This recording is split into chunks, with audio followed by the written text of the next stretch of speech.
දන්නවද මේක ඇතුලේ තියෙන්නේ මේ මොනවද කියලා? මේ තියෙන්නේ උණුහාලුයි සූදුරුයි රැට පෙඟෙන්න දාලා 12 hours විතර පෙඟෙන්න දාලා මම මේ උදේට බොන්න හදන ඩ්‍රින්ක් එක.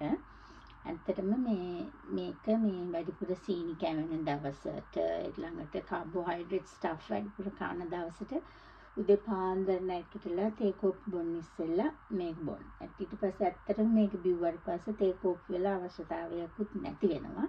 මම නම් මෙහෙම ජෑම්බෝ එකකට දාලා ඕවර්නයිට් සෝක් වෙන්න තියලා හොඳට ෂේක් කරලා උදේ නැගිට්ටාම හොඳට බොනවා මේ උළුහාල් ෂොට් එක. ඉතින් ඉංග්‍රීසියෙන් නම් මෙන්න fenugreek seeds and අනිත් එක තමයි මම use කරන මෙන්න මේ fennel මේ දෙක දාලා හොඳට overnight soak කරලා බොන්න ළමයි. ඔය sugar වලට හොඳයි. sugar එකක් ඇති බොන්න නැතුව එහෙනම් පොඩි දෙයක් try කරලා බලන්න. Have a good weekend. Bye.